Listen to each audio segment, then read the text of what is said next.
The silence was deafening, broken only by the rhythmic drip, drip, drip of crimson onto the cold tile floor. My hands trembled, the metallic tang filling my nostrils, and the world swam in and out of focus. They stood across the room, bathed in the warm glow of the chandelier, their faces edged with a mixture of shock and something far more sinister, triumph. They thought they had broken me, silenced me for good. They were wrong. If you have a sister or brother who means the world to you, subscribe now. My life had always been intertwined with my family's, a tapestry woven with threads of love, obligation, and, I now realized, carefully concealed deceit. We were the Millers, pillars of the community, envied for our success and seemingly unbreakable bond. My father, a self-made man, had built a real estate empire from the ground up, and my siblings and I were all expected to contribute to the family legacy. My older brother, Mark, was the golden child, destined to inherit the throne. My younger sister, Emily, was the charming socialite, effortlessly gliding through life with a smile and a well-placed connection. And then there was me, Zoe, the diligent worker, the one who always followed the rules, the loyal daughter who strived to meet my father's impossibly high expectations. I poured my heart and soul into the family business, sacrificing my own dreams and ambitions for the sake of our collective success. I believed in us. I believed in the strength of our family. We spent countless hours together, celebrating milestones and supporting each other through challenges. Family dinners were a sacred ritual, filled with laughter and animated conversations. We vacationed together, creating memories that I cherished. I confided in my siblings, sharing my hopes and fears, believing that our bond was unbreakable. The foundation of our family was built on trust, or so I thought. The first cracks in that foundation appeared subtly, almost imperceptibly. A whispered conversation I wasn't meant to hear. A furtive glance exchanged between my brother and sister. A sense of unease that I couldn't quite shake. I dismissed it as paranoia, the product of stress and overwork. After all, what could possibly be wrong? We were the Millers. We had it all. The illusion shattered one fateful evening. My father called a family meeting, a rare occurrence that immediately set my nerves on edge. He announced that he was stepping down as CEO and handing the reins over to Mark. While I was happy for my brother, a pang of disappointment resonated within me. I had dedicated years of my life to the company, working tirelessly to prove myself worthy. I had always assumed that the position would eventually be mine, a reward for my unwavering loyalty and dedication. But my father's decision was final. The real blow came when he announced that Emily would be appointed as Mark's right hand, effectively sidelining me from any significant decision-making power. I tried to voice my concerns, to express my disappointment, but my words were met with cold indifference. My father dismissed my aspirations as unrealistic, reminding me that I was just a woman in a man's world. Mark offered a condescending pat on the back, assuring me that there was still a place for me in the company, albeit a much smaller one. Emily simply smirked, her eyes betraying a hint of malicious glee. I felt a wave of nausea wash over me, the weight of their betrayal crushing me. It was in that moment that I realized that I had been living a lie. My family didn't value me for who I was or what I had accomplished. They saw me as nothing more than a pawn in their game, a means to an end. My years of loyalty, my sacrifices, my dreams, they all meant nothing. The following weeks were a blur of anger, confusion, and heartbreak. I struggled to come to terms with the reality of my situation. I watched as Mark and Emily consolidated their power, making decisions that undermined my authority and diminished my contributions. I was excluded from important meetings, my opinions were ignored, and my ideas were dismissed. I became a ghost in the very company I had helped build. I tried to talk to my father, to appeal to his sense of fairness, but he refused to listen. He was completely under Mark and Emily's spell, blinded by their charm and ambition. I realized that I was alone, abandoned by the very people I had trusted most. The person I trusted most was one of them. The humiliation stung more than any physical blow. I tried to rationalize their actions, to find some logical explanation for their betrayal, but the truth was undeniable: they had deliberately cut me out. Sleepless nights became my new normal, the silence of my apartment amplifying the echo of their laughter, their whispered conversations, their dismissive glances. I tossed and turned, replaying the events of that fateful evening, searching for clues I had missed, signs I had ignored. Each replay only deepened the wound, solidifying the realization that the family I had cherished was nothing more than a carefully constructed facade. I attempted to confront Mark and Emily, to appeal to their sense of decency, but they deflected my concerns with practiced ease. They painted me as bitter, resentful, and unable to accept their success. They twisted the narrative, portraying themselves as the victims of my supposed jealousy. My words fell on deaf ears, their smiles unwavering, their eyes devoid of empathy. The more I tried to reason with them, the more entrenched they became in their positions.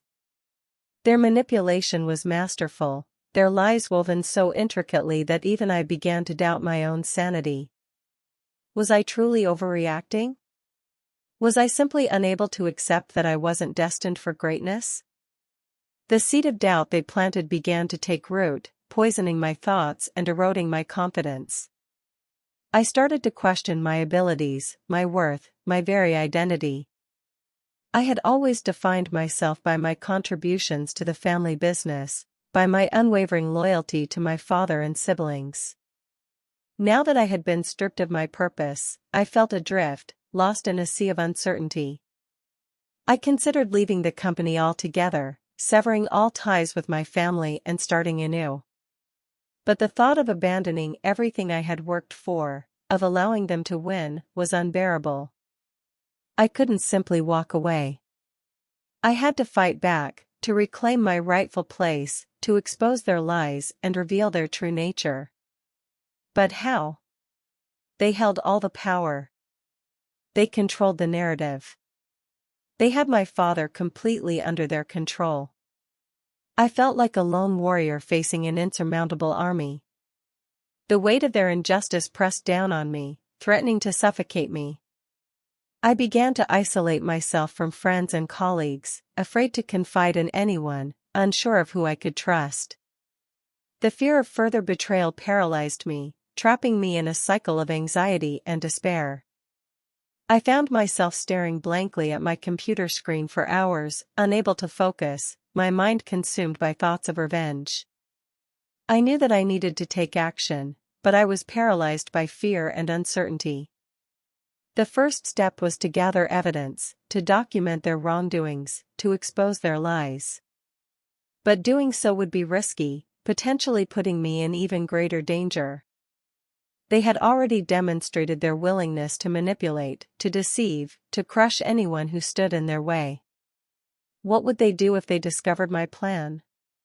The thought sent a shiver down my spine, but it also ignited a spark of determination within me. I would not be silenced. I would not be broken. I would fight back, no matter the cost. The first phase of my plan began subtly.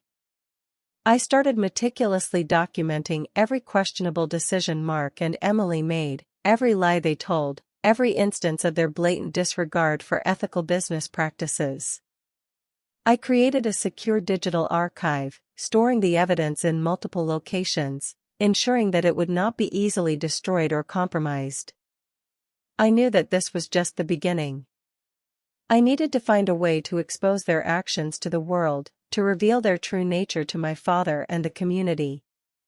But doing so would require careful planning and execution. One wrong move could ruin everything. I started observing their behavior more closely, searching for weaknesses, for vulnerabilities, for any chink in their armor. I noticed that their arrogance had grown exponentially, that they had become increasingly careless and complacent. They believed that they were untouchable, that their power was absolute. That was their biggest mistake. The weight of their betrayal pressed down on me, an invisible force threatening to crush the very life out of me. My apartment, once a sanctuary, now felt like a gilded cage, each object a mocking reminder of the life I had lost.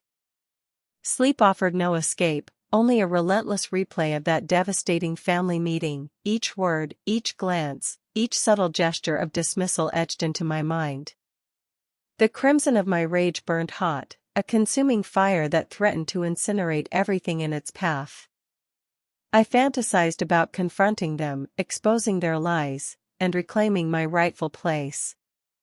But the cold, hard reality of my situation always brought me crashing back down to earth. They held all the cards. They controlled the narrative. And my father, the man who was supposed to protect me, was completely under their sway. The isolation became unbearable. I withdrew from my friends, my colleagues, anyone who might offer a glimpse of the life I once had. Their pitying glances, their well-meaning but ultimately hollow words of comfort, only served to deepen my despair. I felt like a leper, cast out from society, marked by the stain of their betrayal. Even simple tasks became monumental challenges.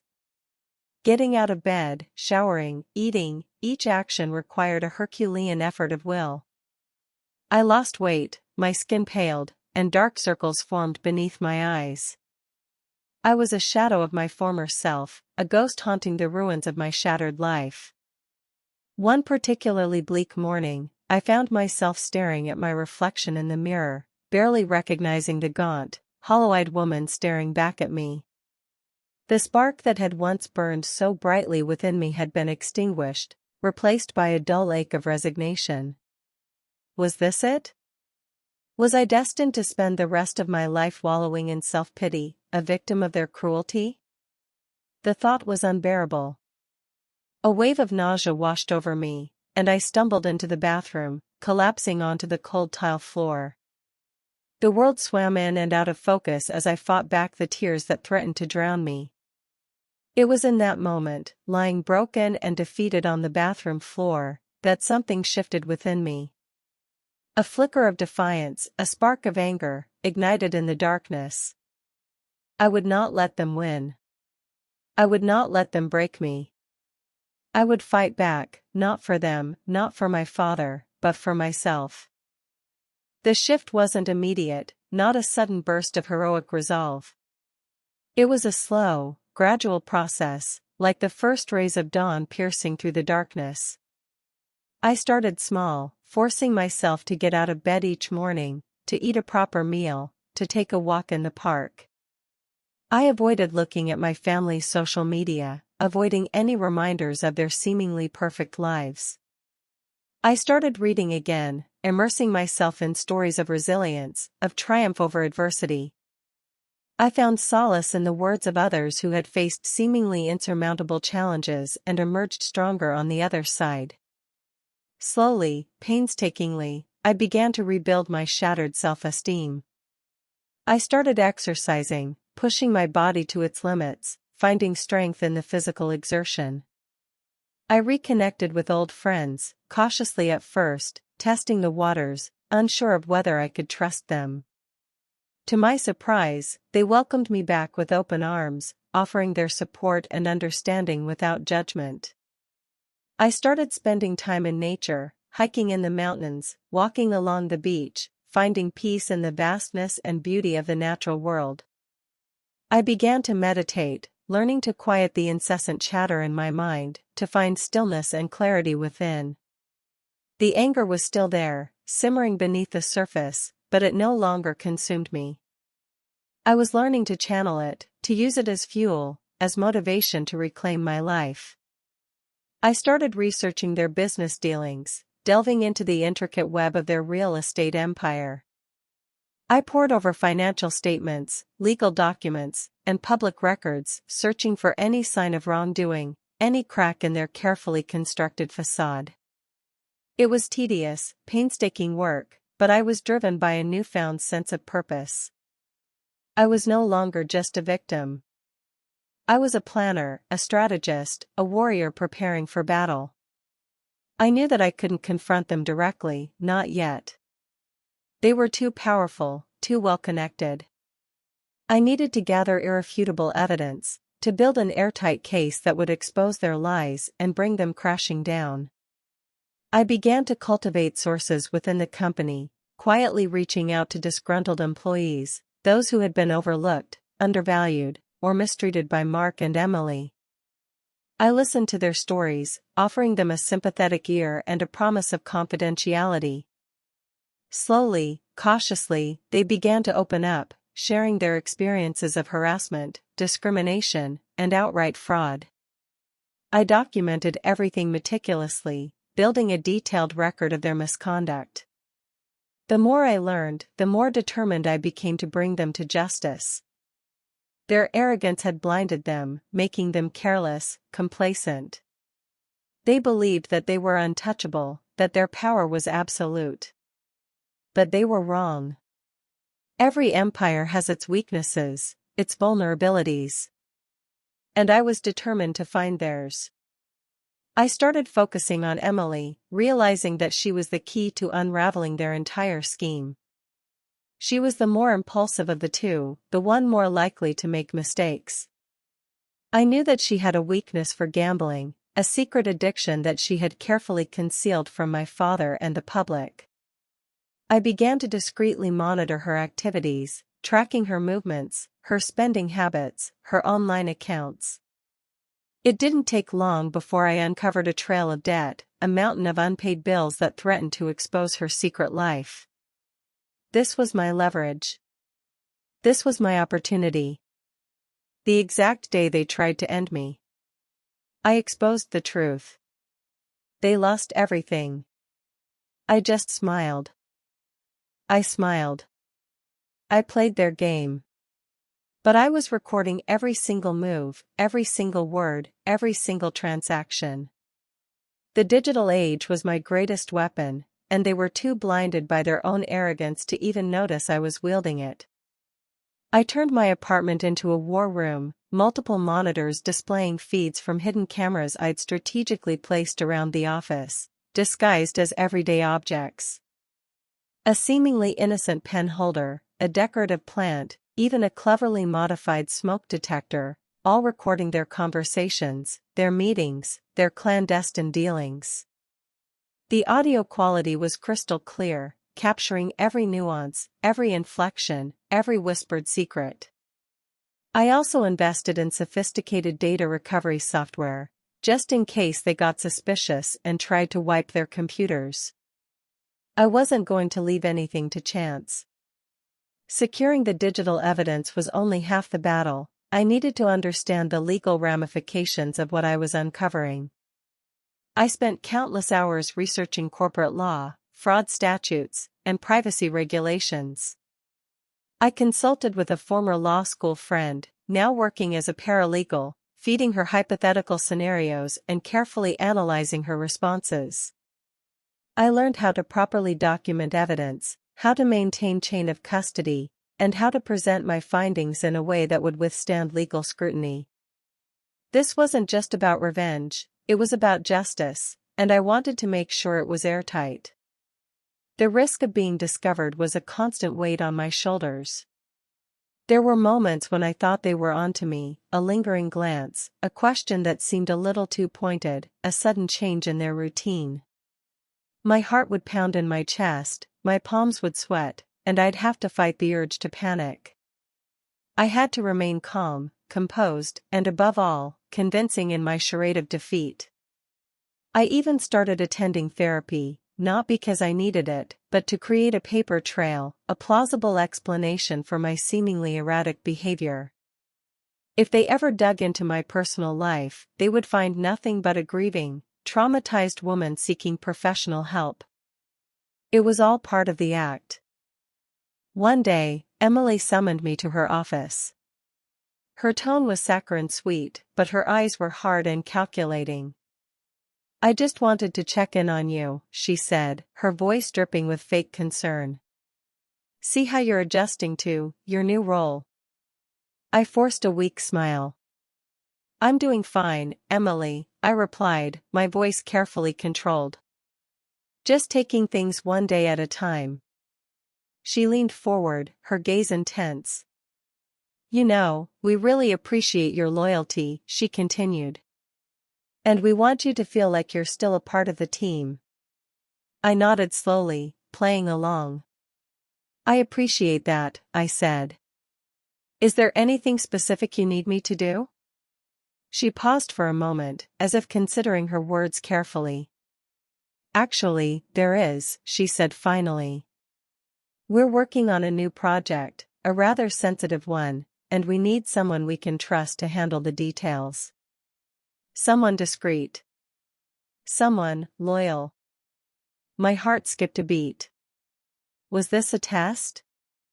A trap? I'm happy to help in any way I can, I said, my voice betraying none of my inner turmoil. She smiled, a genuine smile this time, or at least, a very convincing one.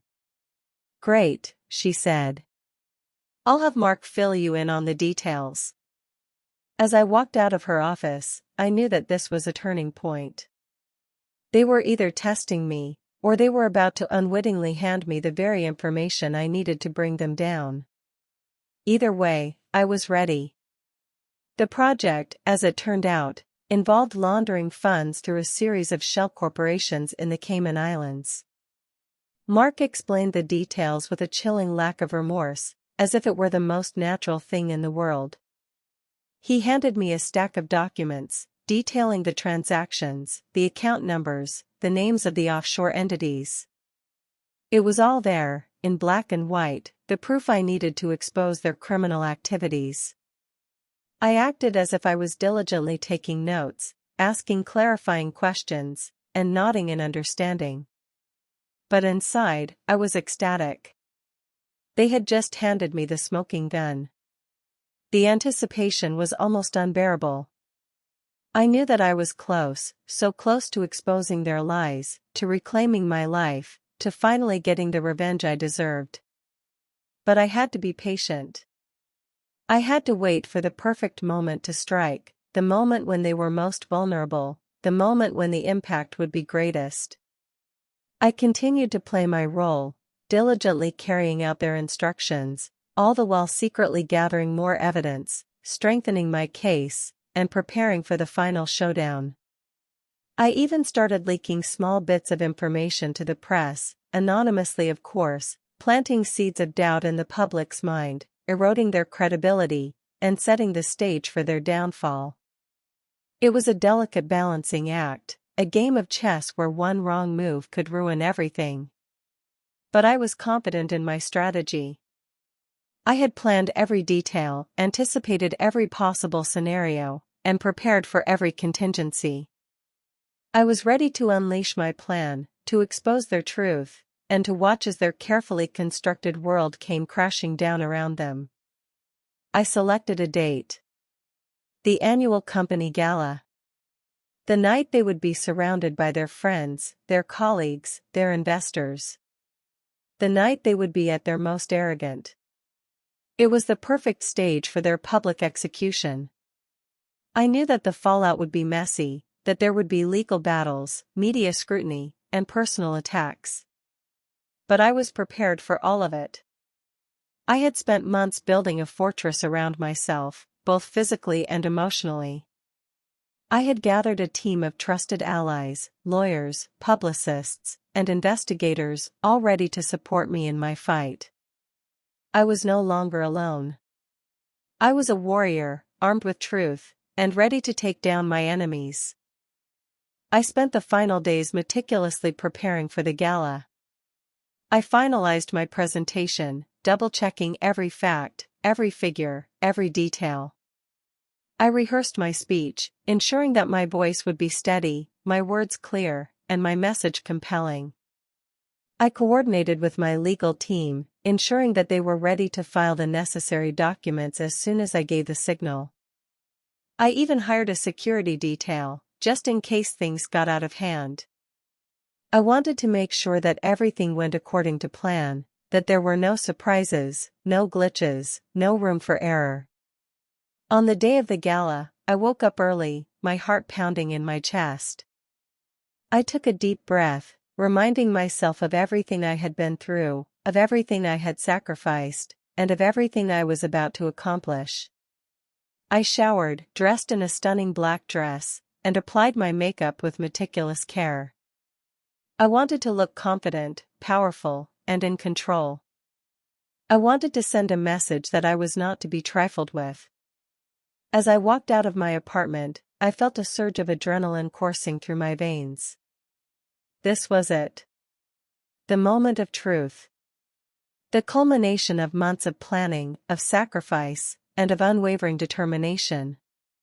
I was ready to face my enemies, to expose their lies, and to reclaim my life. The exact day they tried to end me, I exposed the truth. They lost everything. I just smiled. I walked into that gala like I owned the place, even though every cell in my body screamed to run. The air was thick with perfume and the clinking of champagne glasses, the kind of superficial celebration my family thrived on.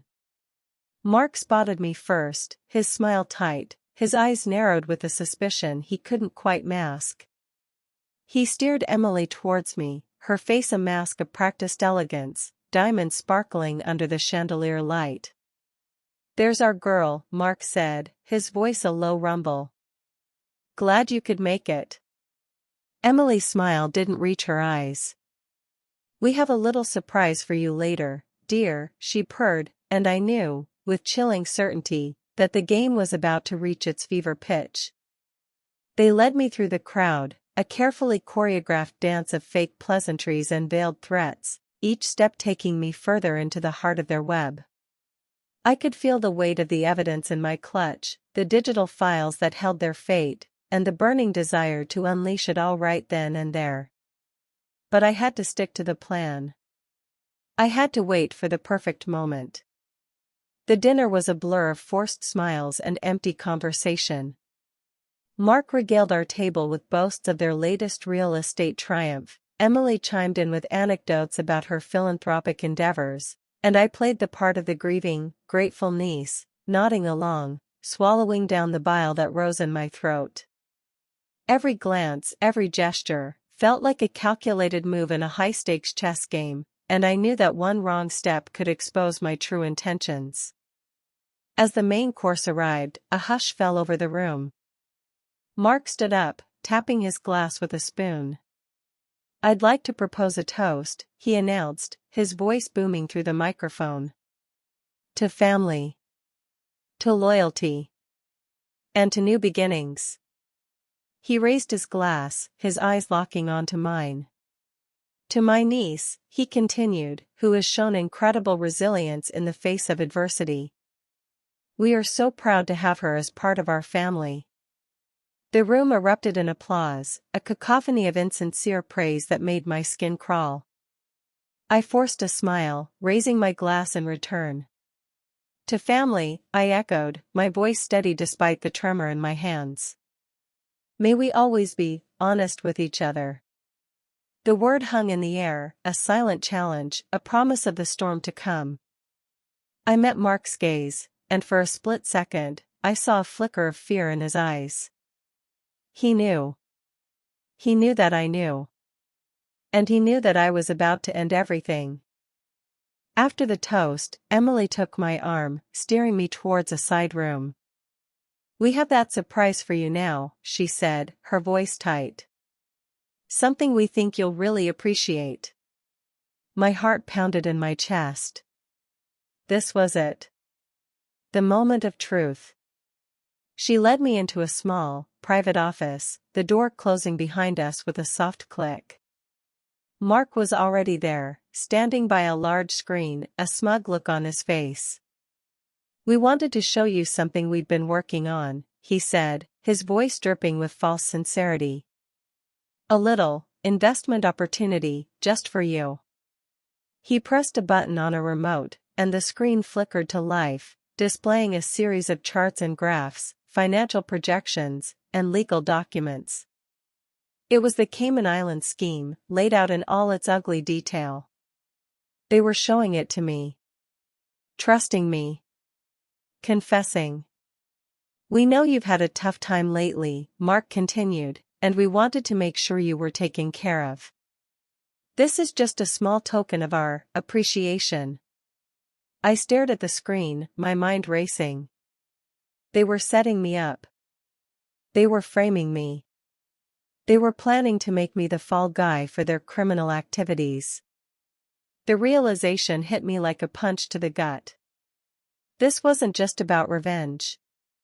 It was about survival. Emily stepped closer, her voice a low whisper. "All you have to do is sign these documents," she said, handing me a stack of papers. "It's all perfectly legal, of course. Just a formality." I took the papers, my hands trembling. I knew that if I signed them, I would be signing my life away. I would be complicit in their crimes. I would be trapped. "I need some time to review these," I said, my voice barely a whisper. Mark's smile vanished. "There's no time," he said, his voice hardening. "We need these signed tonight." He stepped closer, his eyes blazing with anger. "Don't play games with us," he growled. "You know what's good for you." I looked from Mark to Emily, their faces contorted with rage and desperation. They were cornered. They were afraid. And they were dangerous. I knew that I had to get out of there. I had to escape. I had to expose them before they destroyed me. "I'm not signing anything," I said, my voice suddenly strong and clear. "I know what you're doing. And I'm not going to let you get away with it." Mark lunged forward, his hand raised to strike me. But before he could reach me, the lights went out. The room plunged into darkness, and a collective gasp filled the air. The emergency lights flickered on, casting long, eerie shadows across the room. In the sudden chaos, I seized my chance. I shoved the documents back at Emily, turned, and ran. The darkness was my ally. I knew this building, every vent, every service corridor. They wouldn't expect me to run towards the chaos, but that's exactly what I did. I slipped through the panicked crowd, heading straight for the main ballroom where the stage stood bathed in the emergency lighting. I bypassed security, a simple matter with the right access codes I had acquired weeks ago, and made my way to the sound booth. The technician was frazzled, trying to restore power, oblivious to my presence. I silenced him with a gentle nudge, he slumped into his chair, and I took his place. The gala's backup generator kicked in, flooding the ballroom with a dim, yellowish light. Perfect. I had exactly 3 minutes before they regained control. I plugged my device into the main sound system, bypassing all security protocols. The screen flickered to life, displaying the presentation I had meticulously prepared.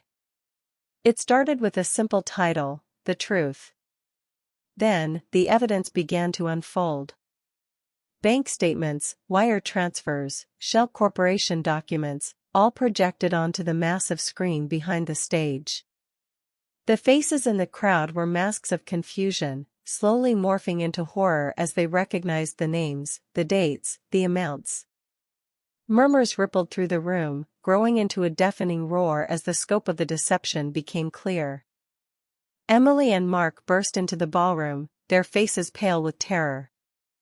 They spotted me in the sound booth, their eyes filled with disbelief and rage. Mark started to shout, but his words were drowned out by the growing uproar. He tried to reach the stage, but the crowd surged around him, blocking his path. Emily stood frozen, her carefully constructed world crumbling around her. On the screen, a picture of my father appeared, his smiling face a stark contrast to the grim reality of their betrayal. Then, the audio began. Recordings of their conversations, their whispered plans, their callous disregard for my family's legacy. Their voices, clear and unmistakable, filled the room, confirming their guilt beyond any doubt. The color drained from Emily's face as she heard herself plotting my downfall. Mark's jaw clenched as he listened to his own words, his lies exposed for all to hear. The crowd turned on them, their expressions a mixture of disgust and outrage. Investors stormed towards them, demanding answers. Friends and colleagues turned their backs, their alliances shattered. Their world was collapsing. Security finally reached the sound booth, but it was too late. The presentation was complete. The damage was done. I calmly unplugged my device and stepped out into the chaos. Mark lunged at me, his eyes blazing with fury, but security guards intercepted him, dragging him away. Emily stood alone, her face a mask of despair. Our eyes met, and for a moment, I saw a flicker of recognition in her gaze. Not guilt, not remorse, but a chilling understanding of the consequences. The police arrived, sirens blaring, adding to the pandemonium. They took Mark and Emily into custody, their reign of terror finally at an end. As they were led away, I allowed myself a small, satisfied smile. The next few days were a whirlwind of media attention, legal proceedings, and public outrage. The story dominated the headlines, exposing the corruption and greed that had festered within my family's company for years. The company's stock plummeted. Lawsuits piled up. Their reputation was ruined. They lost everything. I watched it all unfold, a sense of detachment washing over me. The anger, the pain, the grief, it was all still there, but it was overshadowed by a profound sense of closure. I had done what I had to do. I had exposed the truth. I had reclaimed my life. In the end, the company was dissolved, its assets seized, and its legacy tarnished forever. I used my inheritance to establish a foundation dedicated to supporting victims of corporate fraud and abuse. It was a way to honor my father's memory and to ensure that others would not suffer the same fate. I walked away from it all, leaving behind the wreckage of my former life. I started fresh, in a new city, with a new identity. I surrounded myself with people I could trust, people who valued honesty and integrity. I found peace. I found happiness. I found myself. Revenge isn't sweet. It's necessary. It's a primal urge, a desperate act of self-preservation when the world has turned against you. It's not about seeking pleasure in the suffering of others. It's about restoring balance, about reclaiming what was taken from you, about standing up for what is right. I did what I had to do to survive. And I have no regrets. They lost everything. I just smiled. Would you have done the same? Let me know in the comments.